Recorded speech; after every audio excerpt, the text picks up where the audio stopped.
about the food. There's a doctor named, well, I better not say the name of the doctor. But she had a show on one of the public broadcasting stations. She's a specialist with the female reproductive system. And she's Caucasian. Well, you can tell on it. Cindy Ann Northrup. How's that? The first thing I saw her say, I was going through the channel, she was talking about nutrition.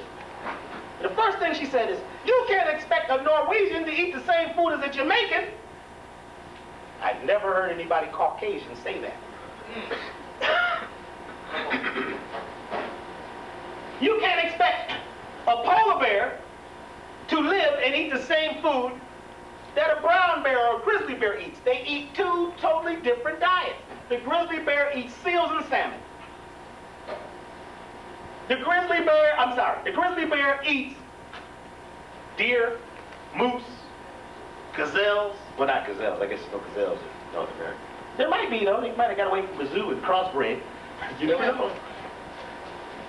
The polar bear only eats seals and salmon. And if they switch diets, they die.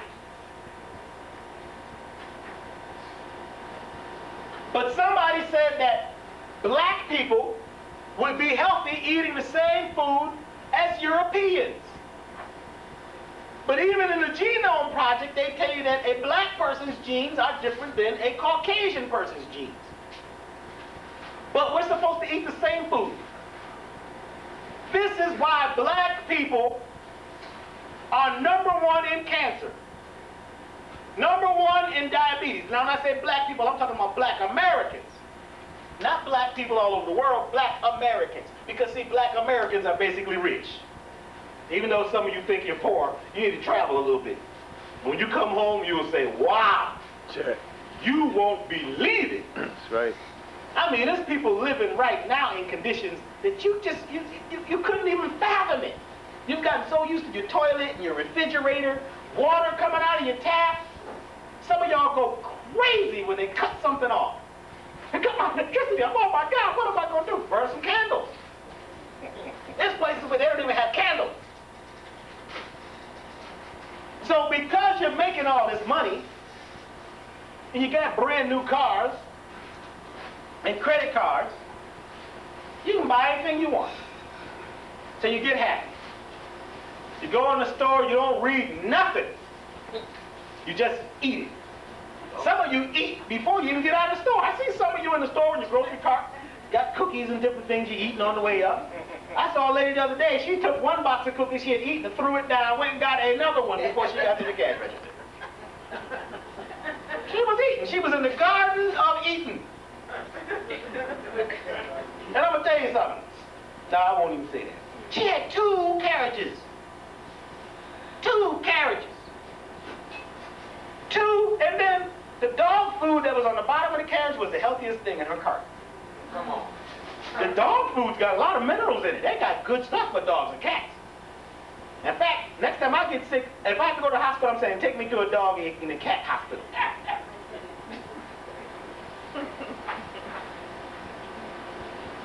Because these other hospitals, you know, there's a lot going on. You get confused up in there. I was back home with my cousin who went in the hospital to get his hernia operated on. Well, the doctor decides he don't feel like going to work today. He's going to play a little golf. So he called one of the interns. And he said, why don't you do the operation? The intern says, yeah, I'll do it. They look at the guy's chart. Only problem was it wasn't his chart. And they ended up taking his kidney out. His other kidney could not stand the shock, and he died 4 days later. This is my cousin. We're about the same age. In fact, when I was back home, there was 150 doctors they showed on the news who were all being arrested for practicing without licenses, for lying to patients, to doing all kind of unscrupulous things in the hospital and in their practice, being on drugs. They're right there in the cabinet. You're up all night doing a 16-hour or 24-hour brain operation. You need something to keep you up. Okay. Where were we? Nurse, take over. You get a lot of help from a nurse. So talk to the nurse. Get to know the nurse really well. Now, I have no problem with physicians. My problem is that their egos have taken them out of the natural ecological niche of life. And they don't respect the ancient knowledge of healers, shamans, priests and priestesses, spiritual people on this planet that have been here practicing successfully for millions of years. My grandmother knew more about health than my own doctor knew. Because my grandmother looked right at me and said, boy, something ain't right. I think you got worms. Doctor didn't say nothing about worms. Had me naked every day for a month. Needles, prodding, cutting, slicing. Never mentioned the word worms. They never said anything about castor oil, like my grandmother said. They never said anything like, you need to take a tablespoon of olive oil every day to get the essential fatty acids. Never mentioned that. They never even asked me what did I eat. And they need to ask you what you ate before you came to take these tests. Because your body reacts based on what you eat. Drink a cup of coffee and go get your blood pressure checked. Do you think that's going to change the test? Maybe, maybe not. But they need to ask you, what did you eat today and what did you eat yesterday? What have you been eating lately? You have a heart problem. What have you been eating? If you tell a guy, I eat nothing but lamb, pork chops, hot dogs, hamburgers, and I love sugar. At that point, the doctor should be able to write that down, call a nutritionalist in. Get a nutritionist in here. Look at your genetics and say, okay, you're a black person, or you're an Asian person, or you're a Caucasian, and we're going to put together a diet accordingly. Are you following what I'm saying? Yes. You have got to think for yourself. Don't let nobody tell you nothing without you doing some research. You do it. The doctor tells you he's got to give you this drug. You ask the doctor, would you take it? Well, I'm not sick. No, if you take it, I'll take it. Hey, doc, before you cut me, I got one thing I want you to write into the contract. That you're going to do the same operation at the same time. We're going to cut you too. My number one client seems like lately are doctors and nurses. They come to me undercover. Dr. B, can you help me get rid of my parasites? Aren't you a doctor up at such and such? St. Memorial Hospital? The names of these hospitals kill me too. Mount St. such and such Sinai. Think, listen to the names. Martin Luther King Memorial. And where did you get the word hospital from? From the word hospice. Where'd that word come from? We do a little research, and there was these people called the Hospitallers, Knights of the Hospitallers, St. John's and the Knights of the Hospitallers. Well, what did they do?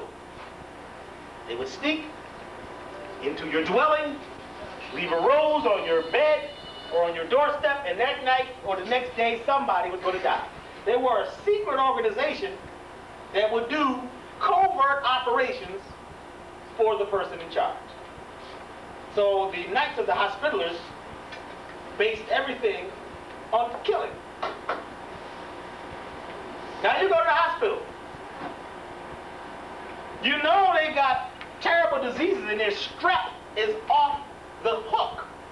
They've got so much strep. Strep is a terrible thing. You hear about strep throat. But they got super strep. It's something they can't kill in the hospitals. It's just in the hospital. That's why there's people that go to the hospital that come out with a disease that they didn't have when they got in there. Not to mention the doctor high.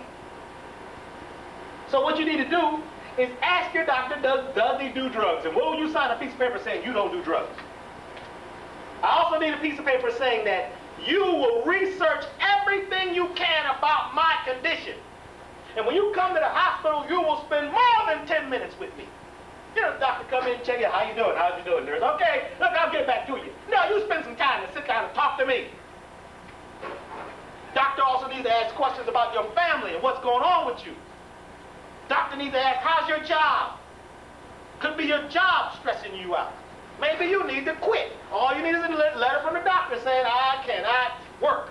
I got one. Said, I can't ever work again.